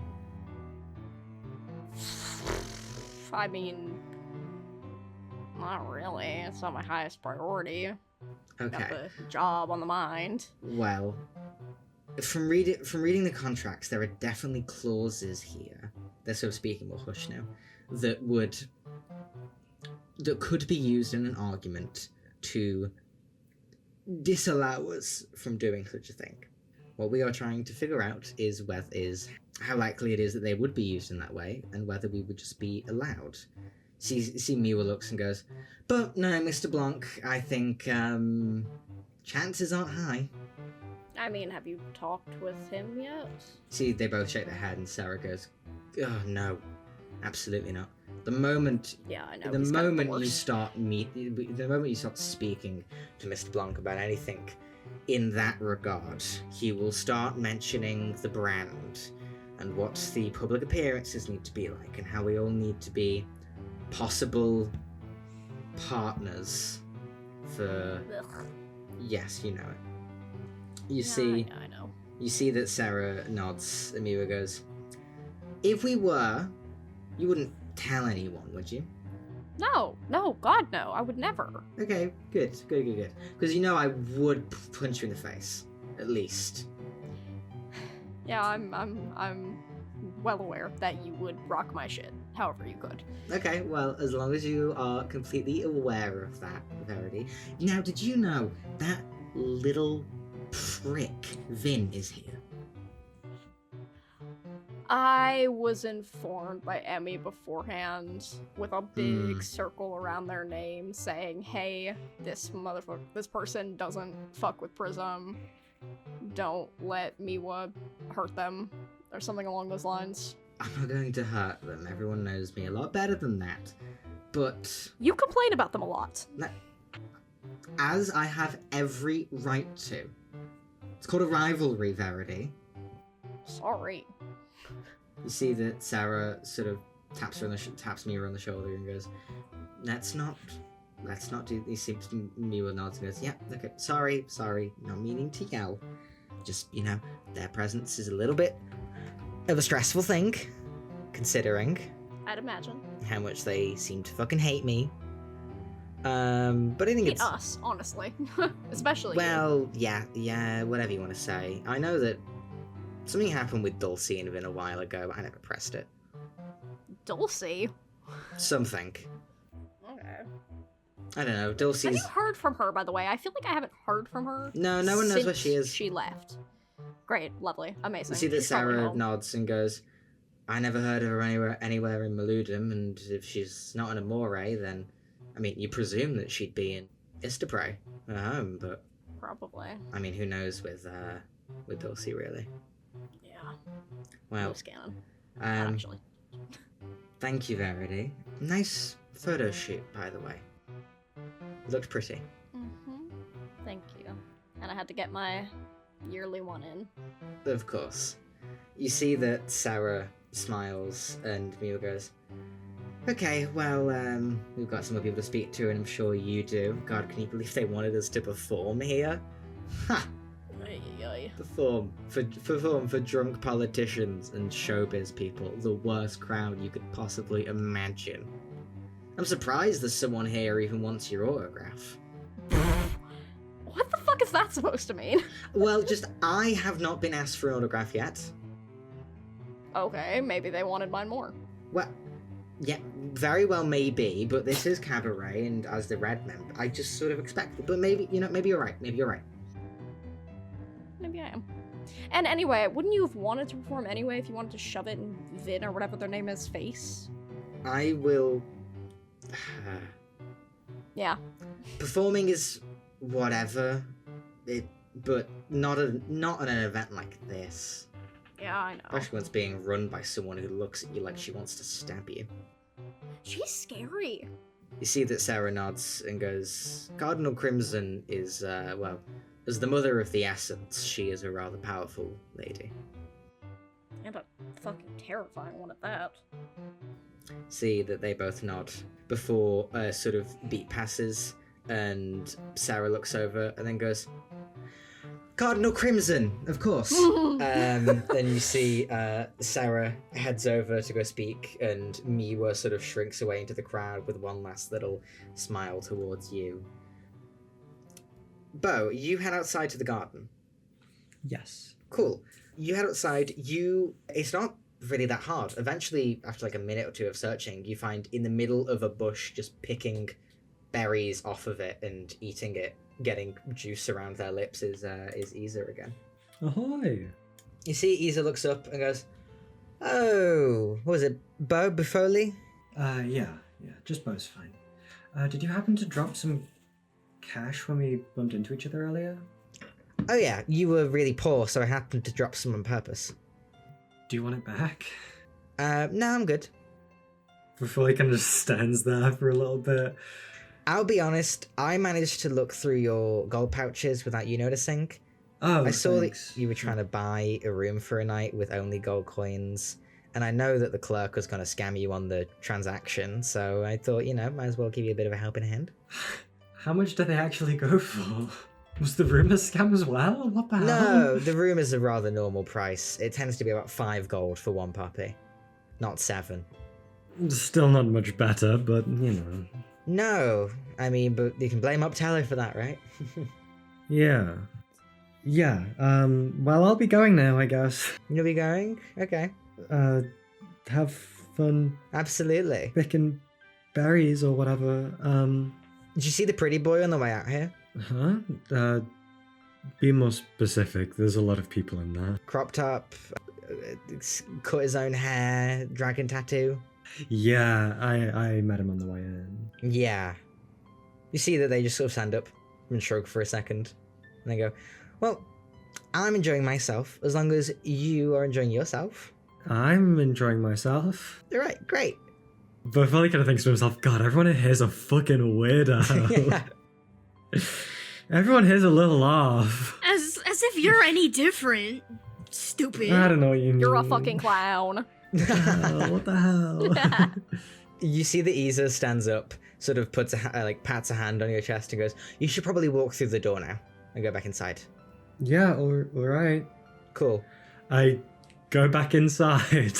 About like a second or two after you come back inside, you like step through the doorway and bump into this like very pale ballerina person who bumps into you and goes, Again, I'm so sorry. No, it's all right. You're fine. God, sorry again. You see that they sort of pause and look at you and go, "Oh, are you the jester? I'm a jester. You're not the one booked for the stage, though, right?" I hope I'm not, but if you're offering, I can certainly try and put on a show. If you really want to, but I think you'd know if you were. I see. Wow. Sorry, I just thought you were kind of dressed for the occasion. So. No, yes, I get that a lot apparently now. But yeah, if you're offering, I'd love some job prospects. You'd have to speak to Crimson for that. No, yeah, I'm sorry. Yeah, no, I'm sorry. But Polly leaves. You see that this Fuck, person also I'm the moves. weirdo. Fuck. You head back inside. Dude, I was trying to tell you, you're the weirdo. It's not these guys, it's you. Oh, heaven. You head back inside. You see that Az is sitting at the bar. You spot him quite quickly. You see that Ruby is now sat down. They're sort of talking. Ruby seems to just have like a glass of water. Az has what seems to be some like a Cosmo in front of him, or at least some kind of drink in a coupe glass. You see that when you come in, Az quickly like looks over to you and gives like a little wave for you to come over. Bo walks over. You see that as you walk over, he sort of turned to his sister and goes, "So, Ruby, this is the jester I was talking to you about." See that Ruby gives a little smile and a wave and goes, "Hi, are you performing today?" No, I'm not the performer today. I get that a lot, apparently. Well, you are wandering around in a sort of very jestery garb, so... Yeah, just kind of what I wear. I see. You see that she, like, looks at Az for a second, and give me a perception check to hear. Oh, I've disappointed them. Oh, 18. You hear Ruby mutter to Az, "So does he want an autograph?" And you see Az sort of shakes his head and goes, "Do you drink, Bo?" Yeah, I guess, yeah. Yeah? Okay. See that Az asks the bartender for another one of what he has, and the bartender starts, like, literally throwing bottles in the air, pouring in midair, shaking and tossing the cocktail shaker around. You see that as this is happening, Ruby stands up, all of the silks of her dress getting almost caught on the seat a little bit. She sort of pats her brother on the shoulder. "Okay, well, I'm back up to the crowds. You two have fun." She gives a little smile and heads off into the crowd. You see that Az sort of looks over and goes, "So, what brought you from Uptello all the way down here?" Oh, well, it's... I kind of just wanted to see the sights. Ah, see the sights. Just Yeah. the sights of Amore, of Cabaret. You know, have you been on a big travel, or you got here on the train? Oh, I just got here on the train. I see. I've never been to Uptello, so if there's anything like Cabaret over there. Not explored too much of it, but it's pretty different from what I've seen. But maybe it's Interesting. just the main city lights that are distracting me. They have jesters over there too? Yeah. Ah, makes sense. Loads. Makes sense then. Makes sense. Yeah, it's traditional? No, it's just like this is like a thing. You see that we sort of pull away from the conversation at the bar to where you see, as you're like wandering through Verity, someone tugs on your sleeve for a second. Hello? You look down and see what appears to be a maybe 15-year-old boy. You see sort of like wrapped or swaddled in clothes or robes that look like way too big for him. Oh. He has dark skin and sort of these like very dark roots that go to a lighter hair tone at the top, with these big eyes that look up at you as he looks to you and goes, "Could I get an autograph, please, Miss Verity?" Of course. You seem a little young to be here. You see that there's like a hand on his shoulder, and following that, you see someone who looks remarkably similar to him. Taller, maybe closer to your age, with darker and longer hair, and not quite dressed in the swaddling robes. Sort of gives a nod towards you and goes, "Sorry, he spotted you across the gala, and, well, he likes Prism." It's perfectly fine. I really don't mind. No. Oh, does he have something for me to sign?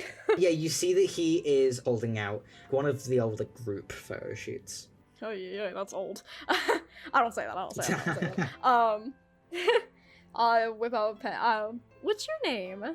Ember. Ember, that's really cute. And I will go ahead and sign like a little to Ember Love Verity kind of situation. You see that he takes it and then goes, my brother here is Angelo, but he doesn't listen to music as much, so... Well, it's a pleasure to meet you as well, Angelo, who doesn't listen to music very much. You see Angelo laughs a little bit and goes, look, I don't have that much of an excuse, but come on. He sort of like rubs his brother on the shoulder and goes, all right, well, let's get you away from the drinks section. And starts to sort of walk with him, looks back to you and gives you a little nod and says, thank you. I give a little wave in acknowledgement. You see that, like, you watch them trail off and, like, within moments, you see that they found Miwa as well. And go over there. Cute. Mal. Hello. You see that as you're sort of, like, wandering through the crowd around here, someone catches your eye rather quickly. They are completely not dressed for this kind of occasion. With, like, furs around the shoulders and around the waist, a bow slung over their back, big, like, hiking boots, and a massive scar across their face that goes through one eye that is now cloudy. This, like, very, like, of the woods, sort of, like, hunter-looking person is almost doing a bit like what Namari is doing, of, like, wandering around and just, like, glaring around the place and perusing. I'm gonna go back to Namari. You go back to Namari, okay. I think Mao is the type of person that just floats around people that she knows at a party. Unfortunately. You go back to Namari. You see Namari is kind of looking at the same person for a long while. What are you doing? Look, there's a lot of people at this place, and if anything, look, it's a big gathering, and we haven't had one in a while. I'm just thinking, if anyone wants to pull some funny business, it'll be here. Suppose. Gotta be on the lookout, come on. Should I be doing No, that? look, you enjoy the fun. You go get your autograph and whatever else. And don't tell Vin. What? You didn't see that. No, but... You didn't see that. You did not see that. I didn't, but I saw you pocket the photo shoot on the train. Gotta be I'm not gonna kidding tell me. Vin, don't worry. You see that Namari pats you on the It's so shoulder embarrassing. and goes, I really wanted it, oh, though. well, I mean... I really wanted it, though, but it was embarrassing as Hey, hell. you get whatever you want from here. There are famous people here. You get the things from the famous people. Mm. You see that she's sort of, like, still looking at this person with the bow and goes, can't believe they let someone bring a weapon in here. I mean, they let me in. Well, they don't know that you have a weapon. Like they don't know that I have a weapon. I mean, they know that I am just a walking weapon at this point. I'm surprised. I'm still surprised they let me in. You see that she nods and goes, oh, that is fair. There's a good chance that Crimson probably knows at least a bit about you. I just hope that people can't put names to a face, you know? You'd hope. You see Namari pats you on the shoulder and goes, well, I mean, it appears to be going swimmingly so far. Mm-hmm. No one's done anything too out of the ordinary, and Vin hasn't caused a massive scene, I'm so... surprised. They kept their cool. They have to do all this preaching about being true and, you know, authentic to themselves, and then they go up to Miwa and act like they're buddy-buddy. Authentic to a Interesting point, person. shall we say. Their entire brand is being authentic, and then they don't do that. Anyways. Oh, hold on. You see, You see anything? you see that Namari appears to suspicious spot something sign? quickly and sort of points. You sort of like follow their finger, and you see Professor Merlot sort of moving through the crowd towards you. Oh. Well, I'm just gonna let her come to me. Yeah. Merlot approaches. You see that she like peers up at Namari for a second with these sort of spectacled eyes. You see that she sort of has her hands crossed in front of her. She smiles and goes, well, I'm very glad that you've managed to come here, Mal. Thank you for visiting before. Of I can course. promise you some very important things have been gleaned from it. Really? Yes, You mind sharing? nothing that I would discuss in the public occasion of a gala, but perhaps in some other Mm. time. We could get down to brass tacks, so to speak. Gotcha. You know, I was curious. Do you know what that thing came from? Was that the dragon? The dead Oh, dragon from... Is it from the Red Dragon? You know. Yeah. That's what I was thinking on the way Since you here. asked the question, I suppose I'll give you an honest answer of, yes, it is. One of the teeth of the Red Dragon. Guess I was right. Could we, step outside to talk about it? You see that she smiles and goes, perhaps in a few moments. I'm aware that there is a main event that Crimson wants all our attentions on in just a second. Really? Yes, Cardinal Crimson would never plan such a gala without some sort of spectacle, so... Oh, of course. Yeah, I guess we'll hold tight. You see that she pats you on the arm and goes, do tell Salem to come to one of these, though. I do awfully miss her. I'll try. She probably won't listen, knowing her. You know she's booked in for tomorrow's Cardinal meeting. I'll be there to watch the show. Mm-hmm.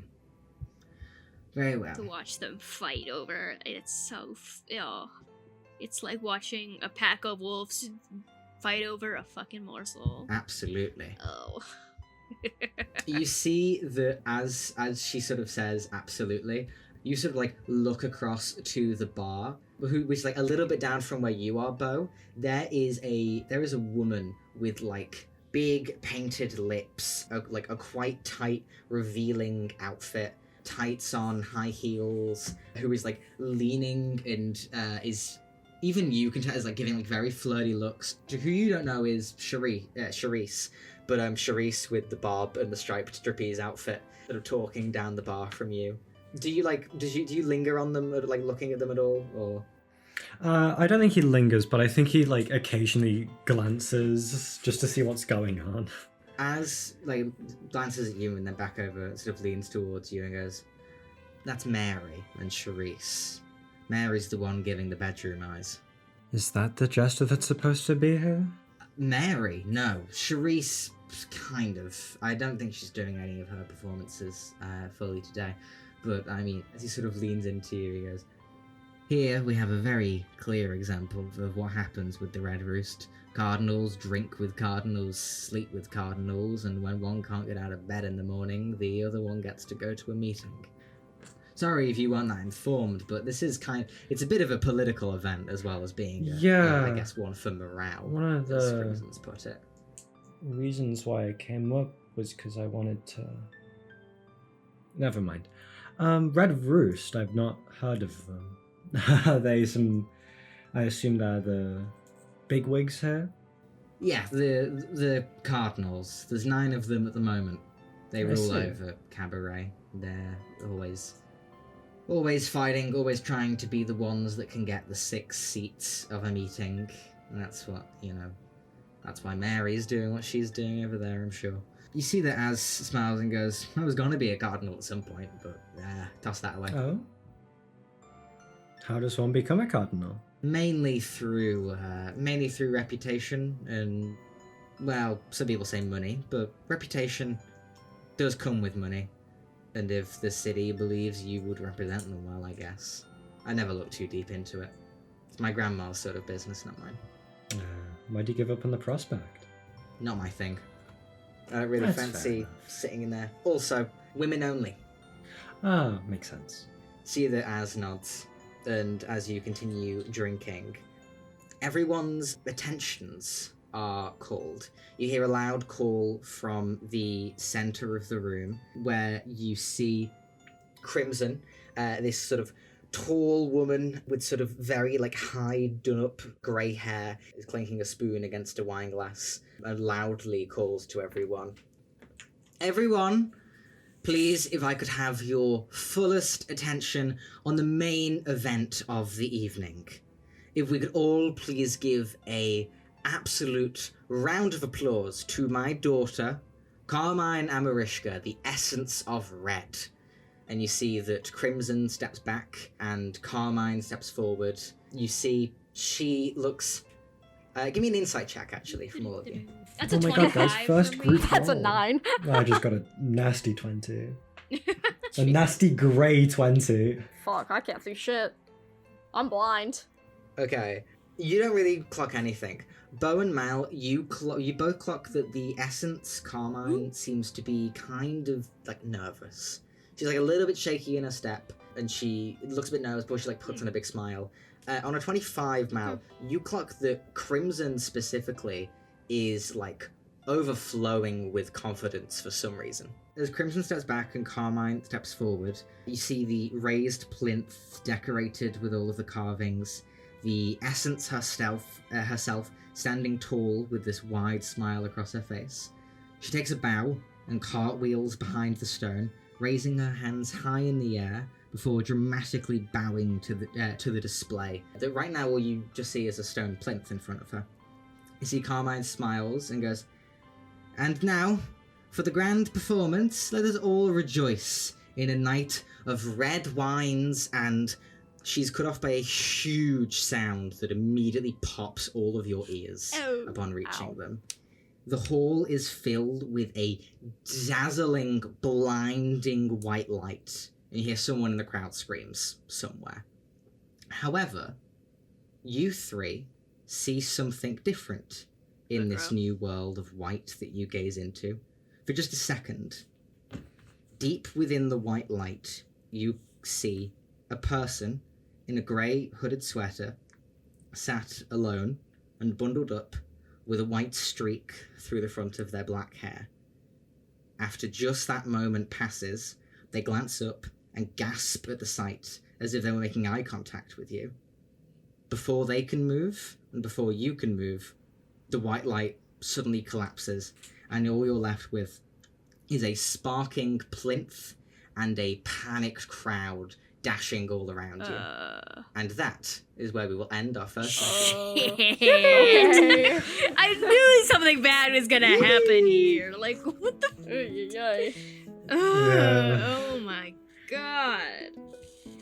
Was that her? Oh my god, she's a magician! Bro, I think That's the guy her you- artistry! I think that guy you were talking Thank you so much for listening to the start of our brand new campaign. The first 4 installments of the story are all out now on YouTube and Spotify, with more episodes coming weekly every Tuesday. You can find us on TikTok and Instagram @CritBackAndRelax, and on Twitter @CritBackAndRelax. See you next week.